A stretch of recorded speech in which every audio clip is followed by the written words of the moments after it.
Welcome to the Data Science Seminar.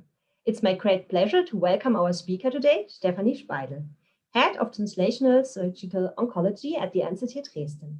And she will talk about ways to quantify surgical expertise.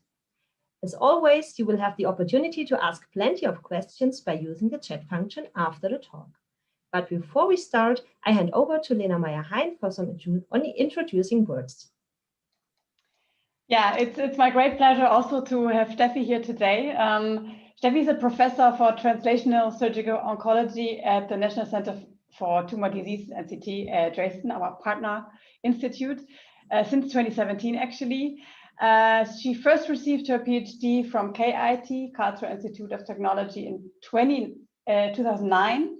And this was actually in the research training group Intelligent Surgery. So Steffi actually worked on surgical data science and artificial intelligence long before it became a hype. I really want to explicitly mention this because nowadays everybody claims to do AI, but Steffi for me really is one of the pioneers in the field. Yeah, she also is general chair of IPCA. This is the most important computer-assisted surgery conference, and general chair of Endovis, which was recently acknowledged as the most important platform for challenges and data in the field of surgical data science. So if you want to talk about surgical data science, really, Steffi is the go-to expert worldwide, I would say. And yeah, I'm very happy to welcome her today. Yeah, thanks a lot for this very kind introduction, and I'm happy to have the opportunity to present our research today. I will share my screen now. I hope you can see everything. So I will show today a bit about our research regarding context-aware assistance. And the vision here is to quantify surgical experience. But first, I want to take you on a virtual tour at the NCT in Dresden. So you can see here a flight above the University Clinic campus in Dresden, and here is the new building at the NCT Dresden site, and similar to NCT Heidelberg, it combines patient therapy and research under one roof. And what I think is really unique in Dresden is the experimental research platform we have. So we have, for example, an experimental OR you can see here only for research with a lot of robotic devices, sensors which are connected, where we pursue our research in close cooperation with surgical partners. And so my group is an interdisciplinary group. I'm a computer scientist by training. So I have a lot of computer scientists and electrical engineers, but also surgeons in my group. And we work on different aspects of computer and robot-assisted surgery. You will see some examples during the talk today.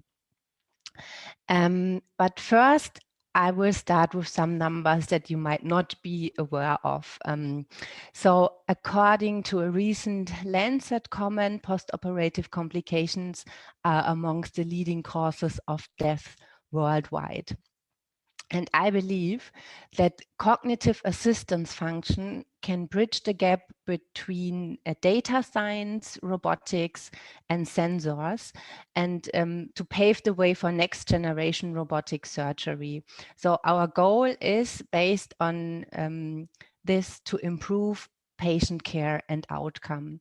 So, and this leads me to the term context-aware assistance. What do we mean with it? You can see here the typical circle. So we start with perceiving sensor data in the OR. This is mostly laparoscopic video because it's easy to acquire. But we have also additional device data, for example. Then we do a knowledge-based interpretation. And based on the context of surgery, we want to provide a real-time assistance because we are in an intraoperative setting. Real-time is an important requirement we have. So surgical performance in general is quite challenging, and it's not only about handling instruments and to have the technical skill, but there is also a lot of cognitive skills involved. So it's about information analysis, making fast decisions, doing the action in this very dynamic and complex progress, and as you have to possess different skills, for example, to make fast decisions, to have a certain kind of situation awareness. And it's not only the surgeon, but it's a whole team in the OR which needs to be taken into account. And so it's not a surprise that the outcome depends heavily on the surgical experience. And this is also shown in several studies. For example, here, a famous study where they have exemplarily 2 difficult cancer surgeries investigated, esophagectomy and pancreatic resection. And you see here, the more often this kind of surgery is performed in a specific center, the mortality decreases. So overall, the challenge here is how can we quantify this experience we have in the head of expert surgeons and make it accessible to machines in order to democratize surgical skills and knowledge. And this leads me to the Surgical Data Science Initiative, which Lena and Pierre and myself co-founded in 2016, and the goal is to improve the quality of interventional healthcare through capturing, organizing, analyzing, and modeling of data. So there were already 2 workshops, and as a result, we had 1 paper that defined the term and the challenges, and the actual paper, which is under review, focuses on clinical translation, because right now there are no success stories in surgical data science where we can really prove that using AI methods during surgery improves patient outcome. And I think this is the next step we have to take to really bring these methods into clinical routine. And let me show you here the future on that image. So we imagine the OR to be an interconnected environment where we can access different sensor data and combine it with domain knowledge, which, for example, is the expertise of the surgeon, case knowledge. So, for example, procedures specific to that kind of surgery, additional data, and patient individual data we have before and during surgery. And so regarding the devices, we have the vision that the OR of the future will be a sensor environment. For example, we have different devices we can acquire the data. And as sensors, I mean also a robotic system where we can have access to, for example, the kinematic data, or a navigation system. So sensors are defined in several ways. And it's important that these are not single devices, but they are connected in this environment, and we have access to it. And regarding domain knowledge, this is factual knowledge, for example, which includes workflows. Here in this example, you can see the workflow of a cholecystectomy with the different phases and triggering activities. But factual knowledge is also about clinical guidelines and hospital-specific standards. So this is knowledge we have in a certain kind of structured way accessible. And then there is the practical knowledge, and this is the so-called experience of an expert. And the challenge is, how can we quantify this experience? And one way to do this is to have a case base, to record lots of surgeries, have not only the video data, but also additional data we can acquire during and before surgery, and to have a kind of case expert repository for a specific kind of surgery. But the challenge here is that this data needs to be annotated.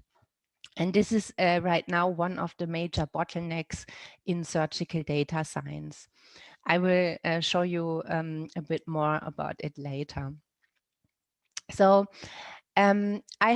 today I have brought like 4 different examples regarding AI-assisted surgery. So the first example is in the context of data generation. And as I already said, a key requirement for cognitive systems is labeled data. And I think future advances in the field, they will heavily depend on efforts to create, annotate, and share data. The second example is in the context of data analysis. More specifically, I show here an example regarding soft tissue registration. Then I have an example in the context of situation-dependent assistance to enable an intuitive human-machine interaction and to augment surgical performance in the end. And another example is in the context of surgical training, because surgery is considered as one of the most complex activities, and if you have poor skill, it harms patients in the end. And the methods I show you today, they can also be applied to a surgical training scenario. So let's start with data generation. And this is a very important challenge right now in surgical data science. And you can see here 3 examples of annotating images or videos in laparoscopic surgery. So the first one is annotation of instruments. And I think this is an easy task. I could also annotate instruments, or any student who is not a medical student can do that. But it's getting more challenging if you have to annotate events, or as here in the middle, this is a bleeding event. So the question is, what is defined as a bleeding? And here you have to know the surgical intent, because not every bleeding is a bleeding that you need to take action on it. And the other example here is to define a cutting plane, and this requires a lot of experience. So you see, when it comes to annotation, we need experts, and this is exactly the expertise we want to quantify. And medical experts, they don't have time in clinical routine to do such tasks. And so the question is, how can we bridge this? Because for our deep learning methods, we need large data sources, also for evaluation and benchmarking such systems, but in reality, we don't have them.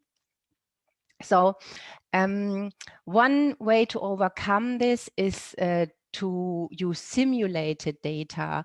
And you can see here on the top a simple laparoscopic simulation in liver surgery.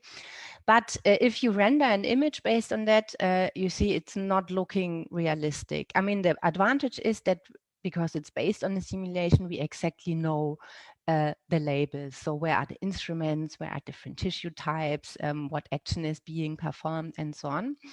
So we used recent advances in unpaired image-to-image translation to generate realistic synthetic images that look like real laparoscopic ones, which can be used then for training our networks. And here I'll show briefly the idea. So we have simulated 3D scene, and we use a simple rendering approach with a simple texture and light model.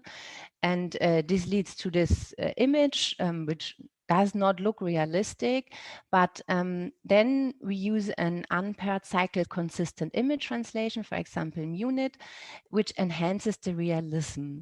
And you can see here the result on the right side. And we also incorporate an additional structure similarity loss and show that it helps to preserve the image content and the structure, despite having large changes in camera viewpoint. So the data encode is available. So we have different data sets with over 100,000 images in different styles. But we also provide the labels. For example, if you work on semantic segmentation in laparoscopic surgery, or if you work on stereo reconstruction, you also get depth maps and so on. So it can be used, for example, for pre-training the networks. So these are single images, but I mean, in laparoscopic surgery, we usually have videos. So the next challenge is to create synthetic videos. The problem is when we use this approach I just showed you, it's not view consistent and the texture changes over time, because this approach is not designed for long-term consistency. So if an object, for example, leaves the scene or the field of view, and a consistent rendering cannot be ensured when it returns, because the previous frame contains no information regarding this object's appearance. So I will show you now a video, and you see the background is flickering. We have vessels showing up, and in the next frame they are gone. I'll try to restart the video. You will see later other examples. So we thought, how can we preserve these long-term view consistency? And because we use a simulation, we have the underlying geometry and the camera trajectories, which can be used to ensure such a consistent translation between the frames. So we used a neural rendering approach to learn the representation of the scene textures in 3D space. And this neural renderer learns the global texture representation. So in this way, the information can be stored in a 3D texture space and can be used by the translation module from different viewpoints. So the model can learn the position of certain details, for example, vessels, and render them consistently. And you can see here that in this example, using the neural rendering, we preserve this long-term consistency. Let me show you the video again.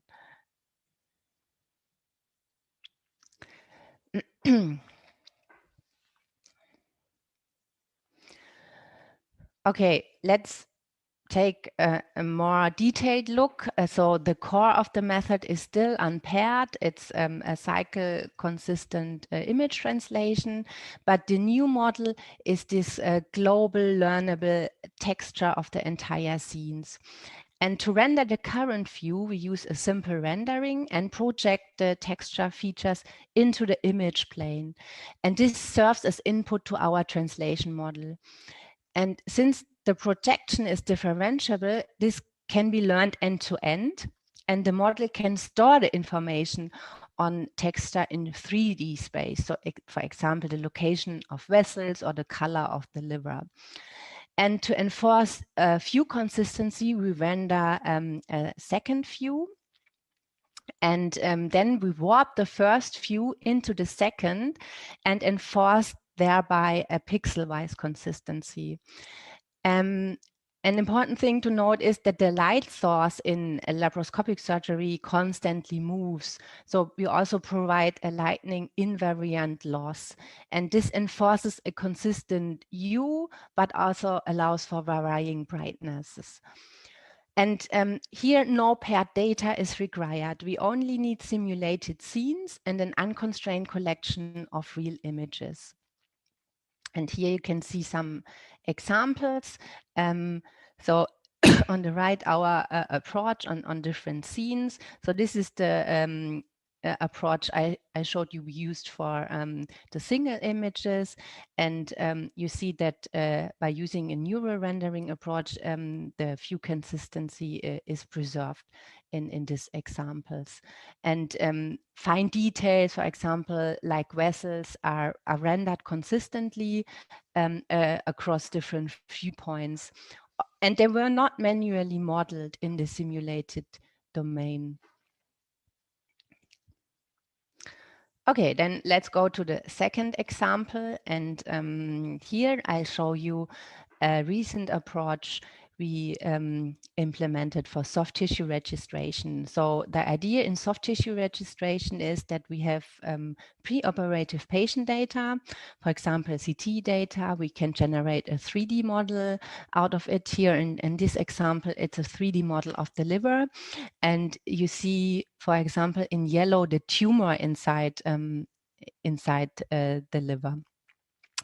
And but during laparoscopic surgery, the surgeon looks at this image. So you see, you need an experience to match this pre-operative data to this surgical scene. And normally the surgeon creates a mental model, and if he or she is experienced, there won't be any problems.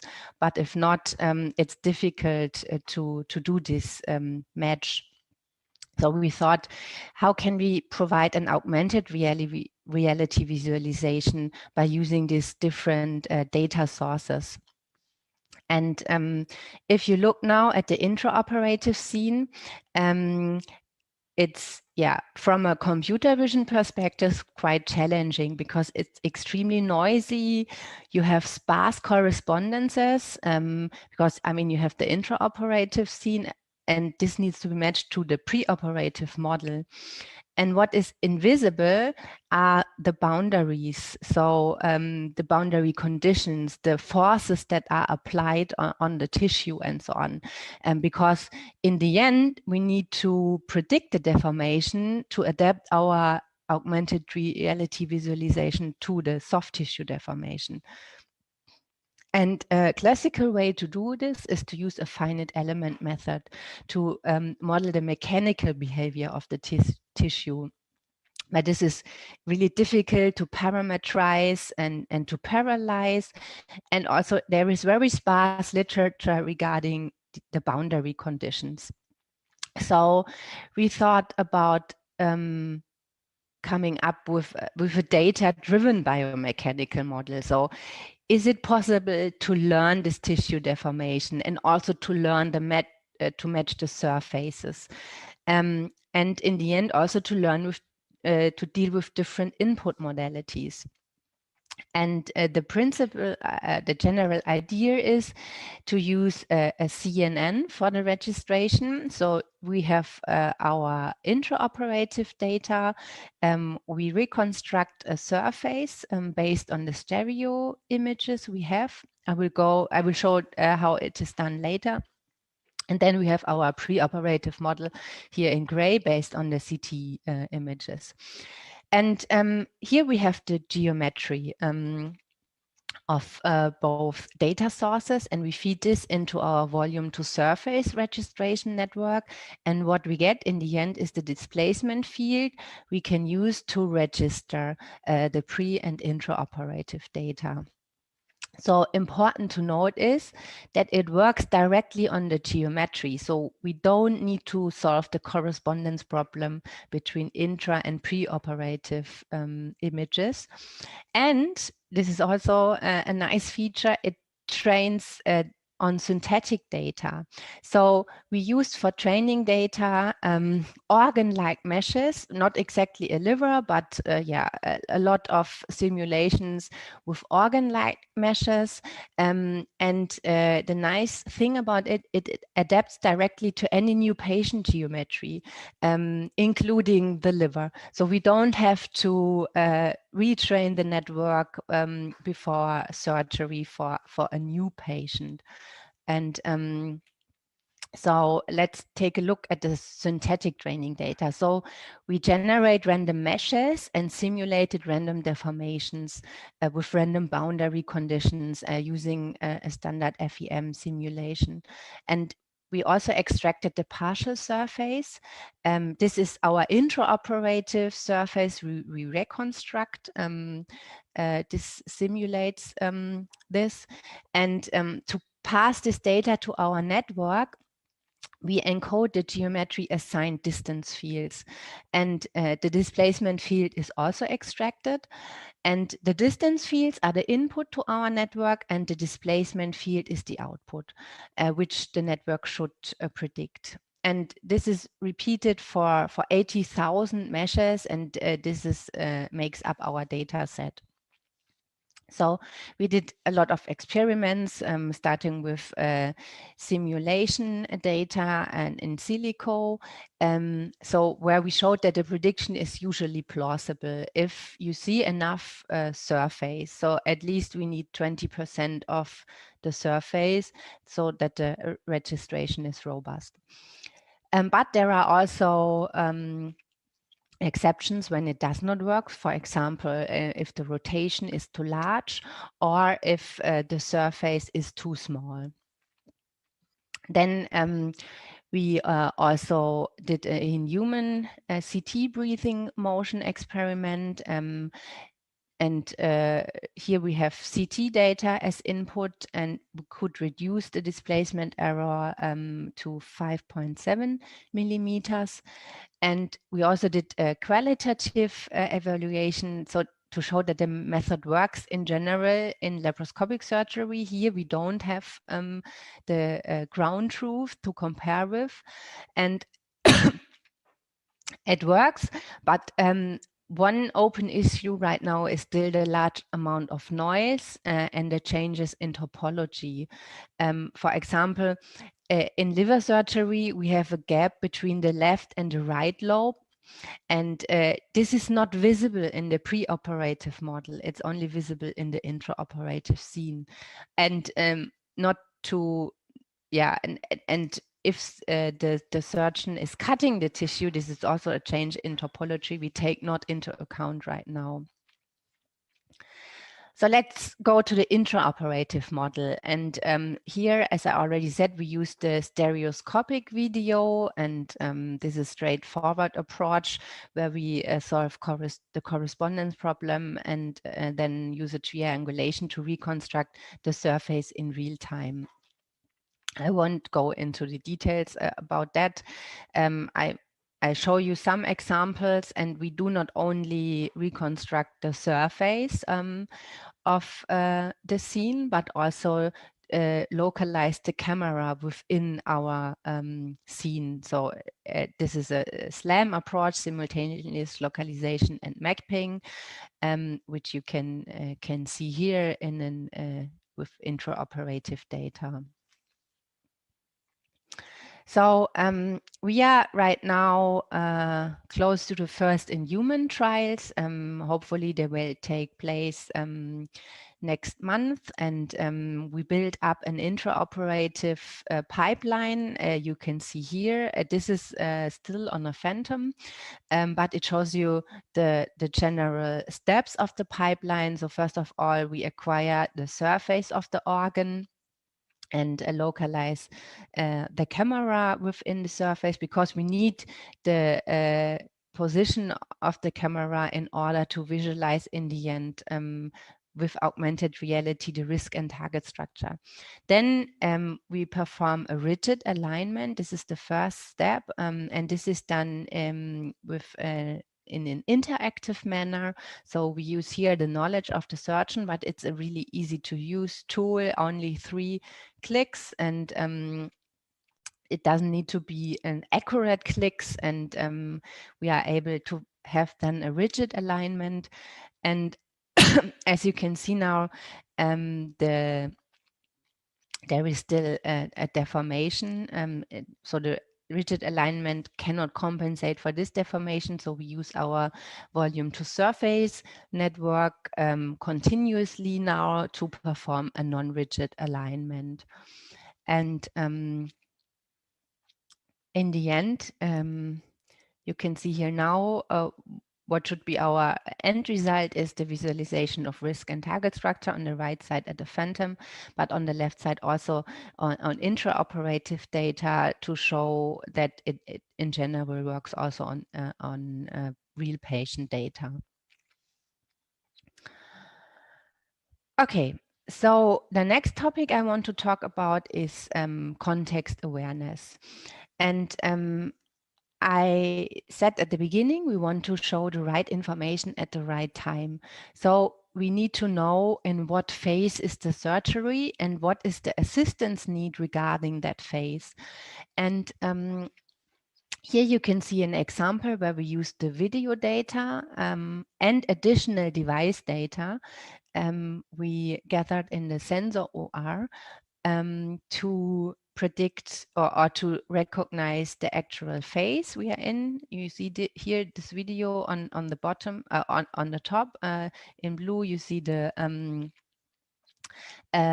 ground truth regarding the phases, and on the bottom the recognized phase, and it's quite accurate regarding phase recognition. And the application here is the remaining time prediction, and this is, for example, useful for overall OR workflow management. And here we use a Bayesian neural network to account also for uncertainties with our prediction. But in the end, we want to predict complications and to warn the surgeons, for example, if we are in a phase where a possible complication can occur regarding the intraoperative course and the data. But for predicting complications, you need to have the data for it. And this is actually a major bottleneck. So we do not only want to recognize what's going on, we also want to anticipate what's coming next. For example, what events are going to happen or what instruments are used to enable an intuitive human-machine interaction. Anticipation of instruments, for example, can be used for instrument preparation if you have a scrub nurse robot, for example, or also semi-automation of robotic tasks. And here, we propose a novel task of anticipation instrument usage from video, and we formulated it as a joint regression and classification objective. So predicting the time until the occurrence and whether or not an instrument will appear within a defined horizon. And we don't make assumption about the timing of actions. And for training, we only require labels for events we want to anticipate, so in this case, instruments. And for inference, we need only the raw video data. And here we use a Bayesian deep learning framework to also take uncertainty into account associated with future events. And we showed that we can identify events which trigger the usage of instruments through uncertainty quantification. So in this example, using the scissor, we could show that the network identifies the placing of a clip as trigger event for cutting. And you see here that for the prediction, the uncertainty decreases. Another example I want to show you is in the context of the cobot project. And here we recognize the phase of surgery, and depending on the phase, we provide an assistance. And what kind of assistance can this is, for example, here, I will pause the video so you have the chance to see it, is the prediction of the first peritoneal incision. Yeah, here it's, and this is at the beginning of surgery. This is often quite challenging because you have no visual cues and a lot of experience is acquired. So we gathered data from expert surgeons where they put this first incision and trained a network to predict this incision line. Another example is in another phase of surgery. It's also an important phase in rectal laparoscopic surgery, is the cutting in the right plane. This is so-called the TME plane. And here it's also really important to be in this in the right plane. Let me show you where you can see it a bit better. So for example, here you can see that the plane is visualized and where to cut. So this is also an important information depending on the phase of surgery. So here, if I pause the video, you can see it better. So our vision is to bring such systems into the clinic and to evaluate, for example, pitfalls when using AI systems, and in the end also evaluate if the patient outcome is better when using such systems. And I think we are at the beginning, but we need to focus on this translation. So here another example in our experimental OR, just to visualize how these different modules can be integrated and interact together. So here a laparoscope is mounted on a robot arm. We trained the laparoscope to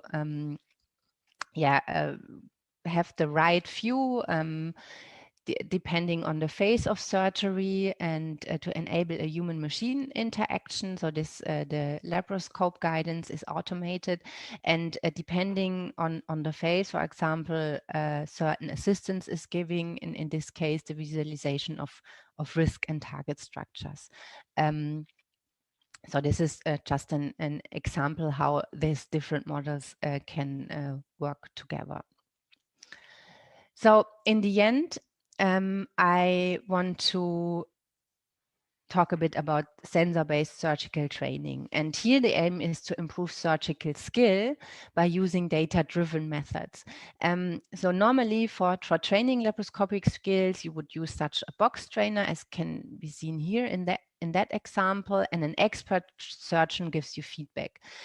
But this is difficult and does not scale in clinical routine. So our idea was here to analyze the performance based on multiple sensor signals we captured during training, not only from beginners, but also from experts, to quantify the expert experience and use it to improve the learning curve. For example, by giving targeted feedback. And we created a large data set, which will be published soon for different laparoscopic training tasks. So for example, for PEC transfer, as you can see here on the left, or for cutting a balloon, which simulates a gallbladder. And we annotated the data. So this is from novices from courses at the University of Dresden, for minimally invasive surgery courses, where we recorded the students at different skill levels during the semester, but also expert surgeons. And based on that data, we can learn to estimate the performance. And these are standard scores we use. For example, OSATs, which is usually applied for assessment of surgical performance. And here is an example. This is not based on our data set. This is based on the so-called Jigsaw data set. It's an open data set for robotic assisted training. And here we used a 3D CNN to extract spatial temporal features in order to predict the skill level in class. The problem with 3D CNNs is that they can process only a small number of video frames. So the challenge is how can we use 3D CNNs, although we have long videos for surgical training. And so to deal with these long sequences, we split the video into smaller snippets. So now we can use the 3D CNN and classify each snippet as novice, intermediate, or expert.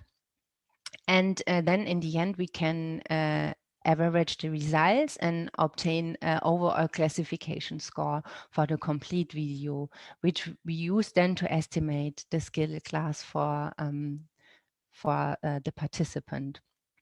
So now the question is how to train the 3D CNN.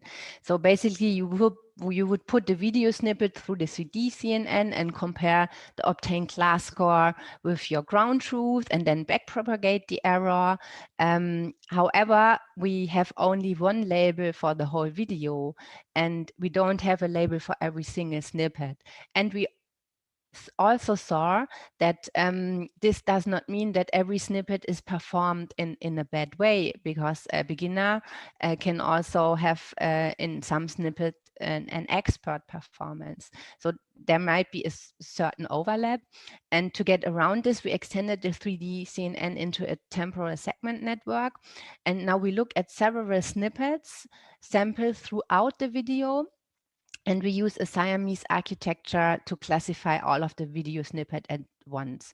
And then you get an overall classification result in the end. So I want also to give an outlook of how we can have feedback, because in the end we not only want to estimate the skill level, but also to give targeted feedback. And here we are working together with the mechanical engineers at our excellence cluster, and they designed a haptic instrument to give haptic feedback. And in a training scenario right now, we give feedback to beginners if an instrument is out of view, because for beginners it can be really challenging to keep the instrument inside the camera view. And yeah, here right now we evaluate different means of giving such haptic feedback for laparoscopic training.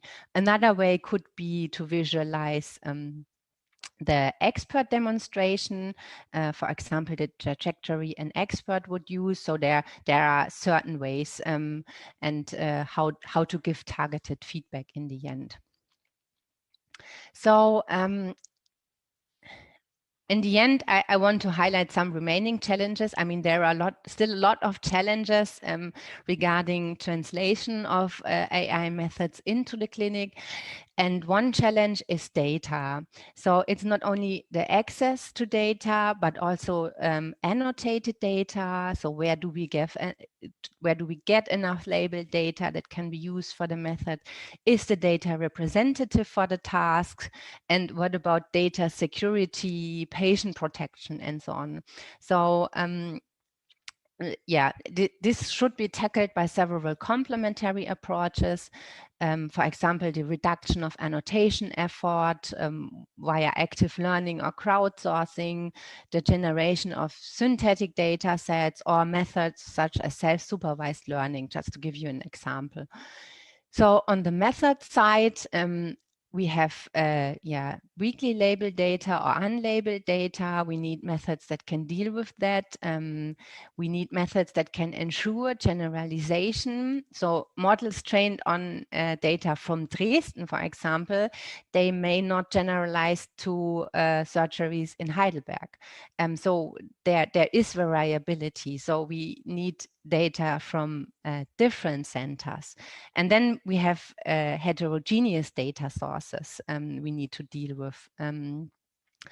Yeah, another challenge are medical devices. I mean, I showed you the sensor OR, but we can only acquire the sensor signals in the OR if we have access to the devices and the interfaces. And that is not easy, because normally these systems are closed, and yeah, we need to have industry cooperation to get access to these devices. And in the end, it also has to be integrated into the surgical workflow, for example, via context awareness, so that the system knows what's going on and enables an intuitive human-machine interaction. So I will conclude with the vision of the OR of the future, which is an interconnected sensor environment. And depending on the context, we can, for example, predict the remaining time or complications. We can enable context-aware visualization or a robotic camera guidance. And in the end, I also want to advertise our sub-challenges at MICAI this year in the endoscopic vision. If you work in this area or are interested, please have a look. We have 6 exciting sub-challenges in all different kinds of tasks with lots of data that might be interesting for you. So in the end, I want to thank my amazing group in Dresden and the PhDs and postdocs, for which I presented their work today, and also my collaboration partners and my funding agencies. So thanks a lot for your attention.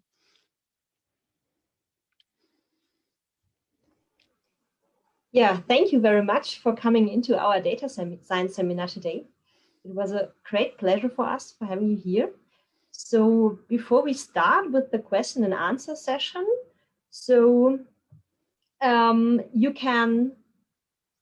of the audience can post their questions into the chat. So please use this function. And we will start with the first question. So are there any approaches to visualize the intratumoral heterogeneity, for example, genotype or phenotype visualization or PET guided heterogeneity for surgical guided attempts? We directly are not working on it, and I'm not an expert regarding the state of the art in this field. But I think if you have, for example, intraoperative imaging that makes it possible to visualize it would be very helpful in surgery. But I'm not an expert in this application. Okay, thank you. So then we have a question from Leo Ayala. So can you directly speak, please? Hi, can you hear me? Yeah. Okay. So first of all, thanks for the presentation, really nice. I was wondering about the rendering, so the neural rendering that you showed. So the results look very nice, I think, but how will you go about into trying to simulate a scene that is also physically correct, let's say? So what would you need? So for example, would you need the bidirectional distribution functions for the tissue surfaces, or how would you incorporate it in your pipeline? So this is actually the next step. I showed you video sequences, but these are short and there is no deformation integrated. So we need to find a way to incorporate such deformation. And since we have a simulation we use for it, and we can extend it also to an FEM simulation, I think we are going in that direction to use a physically plausible simulation for the deformation, and then to use it for the rendering. But in general, we also don't have instruments right now in the scene, and this is also a challenging part. How can we incorporate different kinds of instruments, and in the end, how can we incorporate the interaction with the tissue? So what about the interaction of light with the tissue? So like, for example, if you wanted to also simulate multispectral or hyperspectral images instead of RGB images, do you think that would be possible also? Yeah, I know that you are working on such applications. So regarding hyperspectral imaging, I'm not an expert. I think you know more than me about that. But I think it would be really cool if we find a way to synthesize such images. And I think the ERC from Lena, she is tackling some of these challenges, right? Yes. Okay, thank you. Yeah, thank you very much. So we have another question from Sebastian Gruber. Which do you think leads to better clinical applications of AI, domain generalization or uncertainty quantification awareness?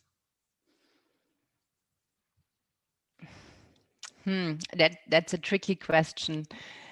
I mean, the applications we focus on are in laparoscopic surgery, and I showed you an example regarding rectal surgery and cholecystectomy and so on, but still we need to have specific training data for this kind of applications.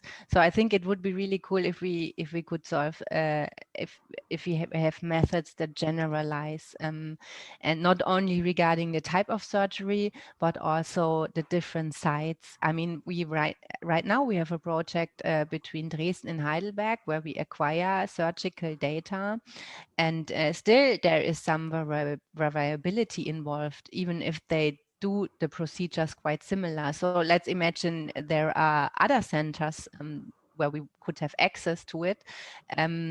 So a generalization would be, I think, something that is really needed.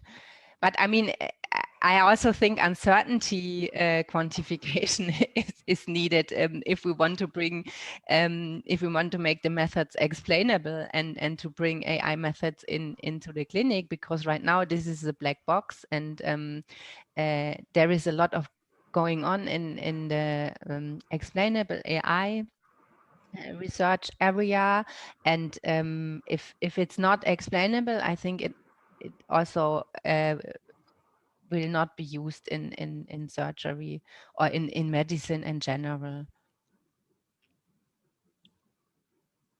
Okay, thank you very much for this answer. So there's another question. Is there a specific problem that international collaboration could focus on? What would benefit most from a multi-centric approach? I did not understand the first part. Maybe so you is can. there a specific problem that international collaborations could focus on? I mean, I think there are several problems where international collaborations could profit from. I mean, for example, now we have at NCT, there are 4 new sites, and involving also surgical departments at the different sites. So I think it would be great if we could set up a data repository for surgical data we get from 6 different sites. I think this would be a massive advantage, and not only to record the data, but then also find ways to have smart annotation tools, for example, via active learning. So you only show the samples which are quite uncertain regarding the labeling, to save time for the experts. So yeah, and this is only a German-wide network, and imagine it to be in an international setting. I mean, let's not focus on the regulatory boundaries and the security boundaries, because they also need to be solved. But yeah, I think surgeries in the US are, for example, performed in different ways, or in Asia compared to Germany. So there is also a lot of diversity included. So I think the first step would be to get the data and to annotate it so that it can be used for different applications. Okay, thank you very much for this answer. So at the moment, if I go through the questions, we got it, I think. Nobody raises his hand, so okay, thank you very much. So for further questions, you can also address Steffi directly, and you can directly visit our website, the Data Science Seminar website, for further information. And I say thank you again, Steffi. Thank you for being our speaker today. Thank you to the audience. And the talk is recorded and will be available on our website later on. So yeah, thank you very much. Stay healthy, everyone, and goodbye. Bye.